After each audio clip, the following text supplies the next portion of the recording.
shoes and insults thrown at President Bush as he pays his final visit to Baghdad. You know, I thought it was interesting, I thought it was weird, I thought it was unusual to have a guy throw a shoe at you. But I'm not insulted. I don't hold it against the government. I don't think the Iraqi press corps as a whole is terrible. More details emerge of banks caught up in the alleged multi-billion-dollar fraud centering around the US broker Bernard Madoff. Britain's Prime Minister pledges more money to help boost security in Pakistan and says three-quarters of Britain's terror plots have links to the country. Freed from the threat of a forced marriage, a London doctor held against her will in Bangladesh is to return to the UK.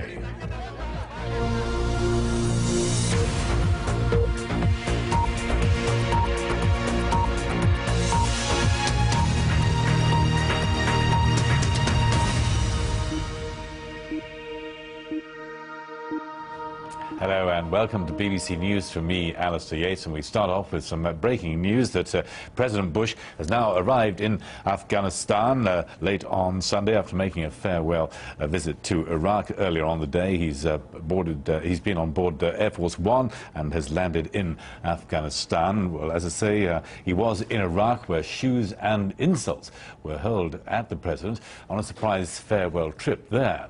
The Iraqi journalist responsible said his gestures were a goodbye kiss from the Iraqi people. The president was unharmed, but the episode will be a stark reminder of the controversial figure he cuts in the country as he prepares to leave office next month. From Baghdad, Humphrey Hawksley reports. It started as a farewell visit that would help define President Bush's legacy to Iraq. It turned out to be full of surprises.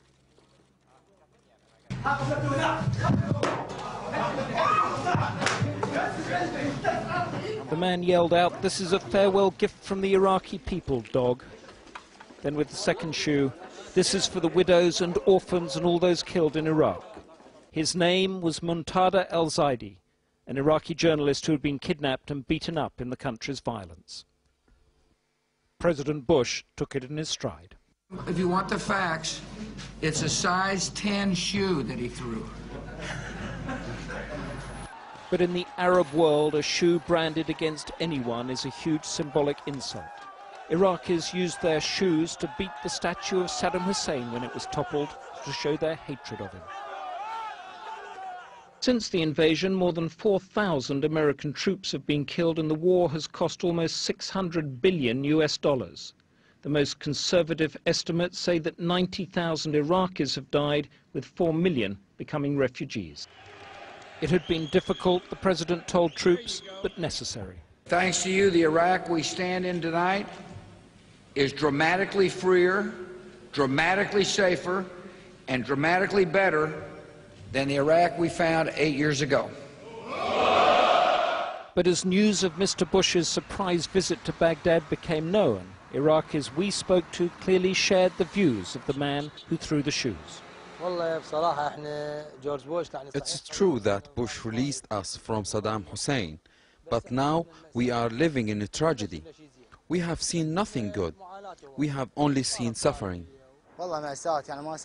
Bush ruined this country, he says. I wish he'd just go and leave us Iraqis alone. Government leaders describe President Bush as a great friend of this country, but that's not a view shared everywhere, and it might never be. Humphrey Hawksley, BBC News, Baghdad. And President Bush has been giving his reaction to the shoe-throwing incident. Yeah, I think it's a reporter. At least that's what they told me on the way out, that it's a person who works in the Iraqi press, stands up and throws a shoe. And it was amusing. I mean, I've seen a lot of weird things during my presidency, and this may rank up there as one of the weirdest. On the other hand, I do remember when the president of China came to the South Lawn, and a member of the press corps started yelling, I think it was Falun Gong slogans at the Chinese president. So this happens, and it's a sign of a free society. It's also considered a huge insult in this world. The sole of a shoe, throwing a shoe. Yeah, I guess. Look, they were humiliated. The press corps, the rest of the Iraqi press corps was humiliated. These guys were just beside themselves about you know, like they felt like he had disgraced their entire press corps, and I frankly, I didn't view it as that. You know, I thought it was interesting. I thought it was weird. I thought it was unusual to have a guy throw a shoe at you, but I'm not insulted. I don't hold it against the government. I don't think the Iraqi press corps as a whole is terrible, and so the guy wanted to get on TV, and he did. I don't know what his beef is, but whatever it is, I'm sure, you know, somebody will hear it.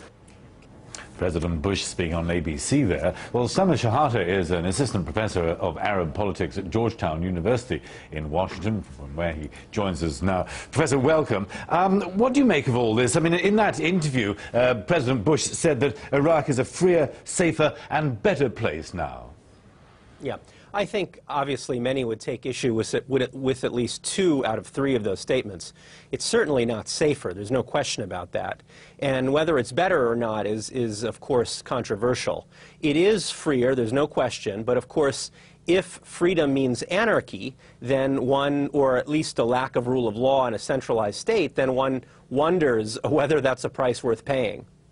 The United States has announced, of course, hasn't it, Professor, that it is pulling out now steadily from Iraq. It would seem that that's probably now what the majority of the Iraqi people want.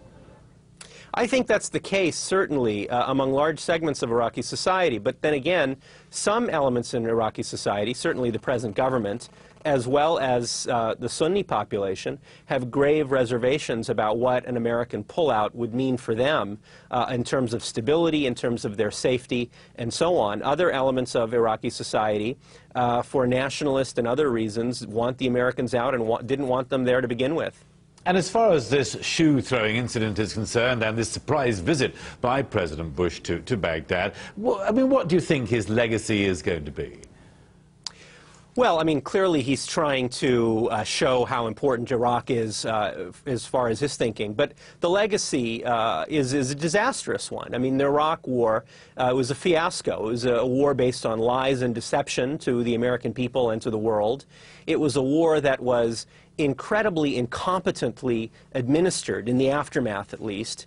And of course, the people who have suffered the most as a result of this unnecessary war have been the Iraqis, and as your piece suggested, at least 100,000 have died. And of course, it's a country without basic law and order, and still without basic services, water and electricity and health and education for many, and so on. And of course, America has suffered tremendously in terms of lives and wealth, and I think we need to remember that this is also related to Afghanistan, but not in the way many of the Republicans have told us. It's related in the sense that there were tremendous opportunity costs and resources and people and money that could have been sent to Afghanistan to make a fundamental difference in that society that unfortunately were wasted in Iraq. And I think that's the legacy, tragically.